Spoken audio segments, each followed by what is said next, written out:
Aqui é o professor Marco Faleiro.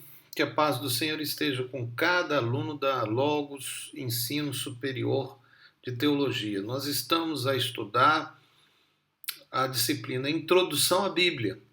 E nessa disciplina, como nós temos falado, nós temos uma introdução à teologia e estudamos a bibliologia, que é um dos temas, né, da teologia sistemática, que é um ramo da teologia. São 10 grandes temas, que são as 10 doutrinas, né, que nós estudamos em teologia sistemática. E a primeira a ser estudada, sem dúvida, é a Bíblia, porque é dela que se origina toda a nossa teologia. Nós temos uma teologia bíblica. Nós estamos na aula dupla 9, que é uma aula de revisão. Nós, inclusive, na aula anterior, que nós temos na 18, né, na 17, nós falamos um pouco mais acerca dos trabalhos, as ACs, um pouco sobre a prova também, né, mostramos os trabalhos. E agora nós estamos fazendo aí uma revisão nas aulas duplas. Essa é a quinta parte desta aula e essa é a segunda parte da aula 18. E a primeira, a segunda e a terceira parte foram a aula 17. As aulas da disciplina Introdução à Bíblia são as seguintes. Vamos passar rapidamente, nós já falamos, não vamos gastar tempo, só aula dupla 1, Introdução e Conceitos, que foram a aula 1 e 2. Aula dupla que falou do caráter da Bíblia, aula 3 e 4. E a 4, quer dizer, a aula dupla 3, né, que foi os nomes e divisões da Bíblia, que foram as aulas 5 e 6, e a aula dupla 4, que foi a que nós paramos na última parte, os escritores da Bíblia, a aula 7 e 8. Agora nós vamos falar um pouquinho mais das outras aulas duplas. Estamos a falar da aula dupla 5, em que nós tratamos acerca do desenvolvimento do cânon. Essas foram as aulas 9 e 10.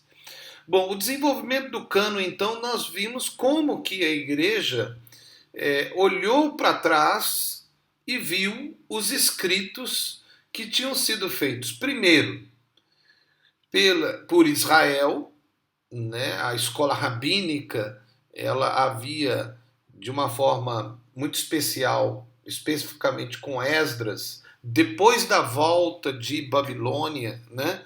Esdras, ele fez um trabalho e até começou um grupo, né? Que foi aquele grupo que foi conhecido como os fariseus, né? Fariseus significa separados. A proposta era exatamente ter um grupo que se preocupasse, né, com a conservação das escrituras. E Esdras, que tinha vindo de Babilônia, o povo já falava o aramaico, que era a língua de Babilônia. Ele queria manter a língua, mas também queria manter a palavra de Deus. E ele começou ali, então, um trabalho. Dali nasceu os escribas, né, que faziam a cópia das escrituras. E a partir dele começou assim a definir o que de fato é o livro sagrado. Né? Havia muitos livros, né? Não eram só os 24 que eles chegaram depois e que mais tarde a igreja aumentou, né, o número para 39, mas são os mesmos 24 só. Por exemplo, um livro que era 12 profetas virou 12, mas era um só, né, para os judeus. Então havia essas pequenas diferenças da igreja com a escola rabínica, né? Mas até Jesus, eles, no tempo de Jesus, eles chegaram a uma conclusão. É interessante como foi no tempo de Jesus, né? Eles chegaram a uma conclusão. A conclusão qual? Os livros que eles reconheciam como as Escrituras Sagradas, que é o Velho Testamento que nós temos.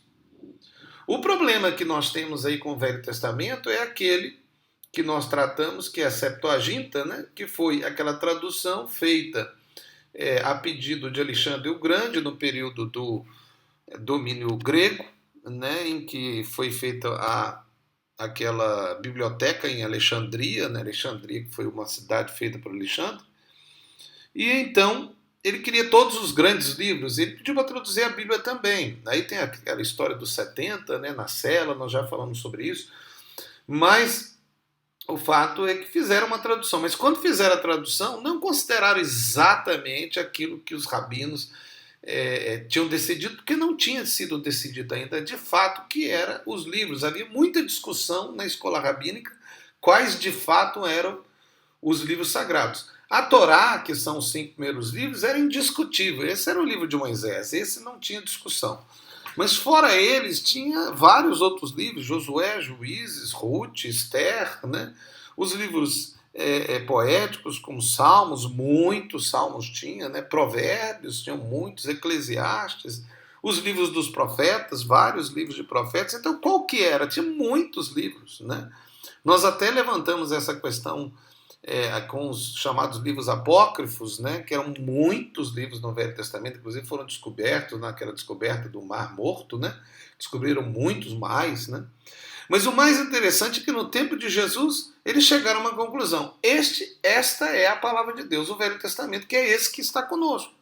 A Igreja Católica, mais tarde, nós estudamos um pouco sobre isso, eles consideraram a Septuaginta, mas a Septuaginta não considerou a definição que tinha sido feita até o tempo de Jesus. E quando Jesus veio, Jesus olhou aquilo que havia sido definido pelos rabinos e falou: essa é a Escritura Sagrada. Jesus é Deus. Se Jesus falou, não tem mais discussão. Ele reconheceu. Ele é Deus. Então ele falou: esses que nós chamamos 39 livros, é a Bíblia. Acabou. Não há mais discussão. Jesus é o ápice. Jesus é a autoridade plena, total. O que Jesus diz é a verdade absoluta. E é baseado, inclusive, na autoridade de Jesus que nós temos a ideia do desenvolvimento do cânon. Porque, veja, o Velho Testamento está confirmado com Jesus, quando ele diz as Escrituras Sagradas. E o Novo Testamento? Bom, o Novo Testamento é baseado na autoridade que Jesus deu aos seus apóstolos. Então, seus apóstolos receberam a autoridade de Jesus, que é Deus, para escrever a Bíblia. E todo o Novo Testamento foi escrito pelos seus apóstolos ou por pessoas que os apóstolos reconheceram, como é o caso de Paulo. Nós vemos até isso na carta de Pedro, né, quando Pedro reconhece os escritos de Paulo.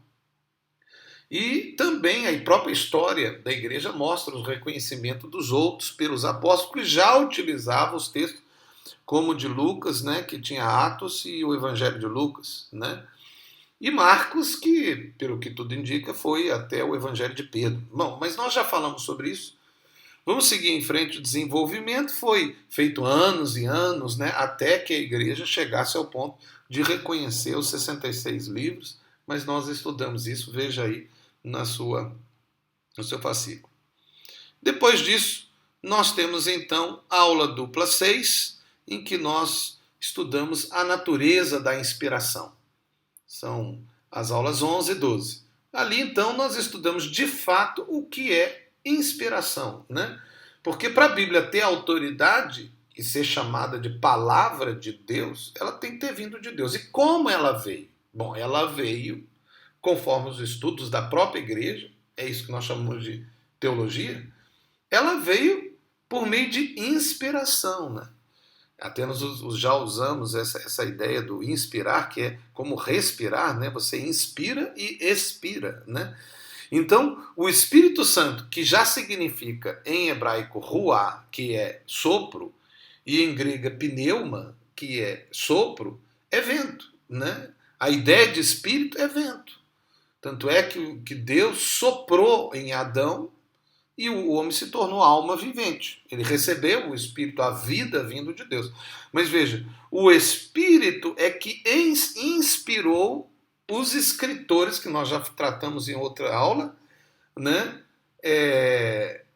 Eles receberam de Deus uma inspiração, uma coisa especial, não é deles, não é natural deles, né? É lógico, nós temos várias teorias, estudamos as teorias da inspiração, o que é a inspiração, né, com várias ideias, né? Nós temos até ideias da teologia liberal, que é aquele tipo de teologia que nem reconhece que a Bíblia é a palavra de Deus. No geral, nós acreditamos na inspiração total. Os pentecostais, em geral, acreditam numa inspiração plena de tudo, né? Às vezes até mesmo alguns chegam a acreditar no código da Bíblia, nos seus conceitos mais, vamos dizer assim, escondidos, de segredo, né, como as letras, os sons e tudo. A gente falou um pouco também sobre o código da Bíblia, né? Não só nessa, mas nas outras também. Bom, então foi nesse momento que nós falamos sobre a natureza da explicação e entramos na inspiração, que é, sem dúvida, parte também fundamental da doutrina bibliologia, né? Depois disso, nós entramos na aula dupla 7, em que nós vimos o contexto histórico, cultural, né, que é da Bíblia, o contexto histórico da Bíblia, né, é porque o que nos interessa de fato para a interpretação da Bíblia é o contexto histórico da Bíblia, dos tempos bíblicos, né, ou dos tempos que a Bíblia cita, inclusive o livro de Gênesis.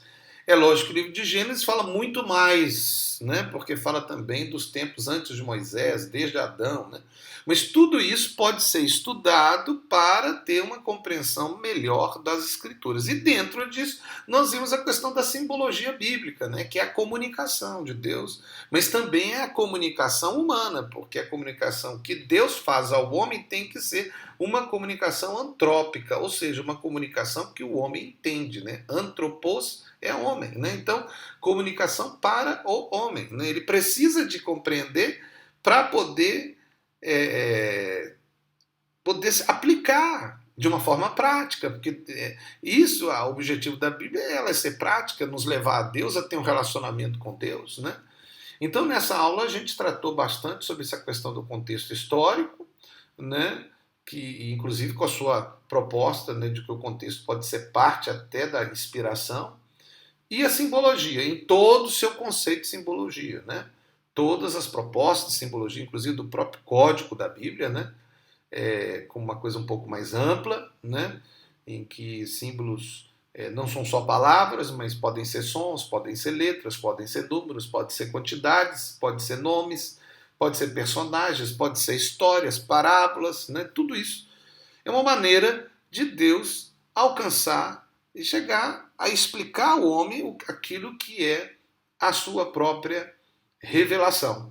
Então, quando nós chegamos na aula dupla, nós tivemos aí temos aí, né, muito o que falar, poderíamos muito tratar essa questão do código da Bíblia, mas, claro, com os cuidados devidos, né?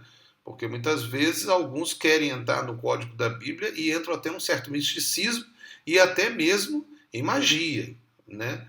E o poder de Deus não é magia, é poder. Ele emana de Deus, ele não emana do cosmos, ele não emana da natureza, ele não emana de algo que o homem controla. Né? O poder de Deus é o poder de Deus. Ninguém controla o poder de Deus por meio de palavras, de símbolos, de rituais. Isso já é magia.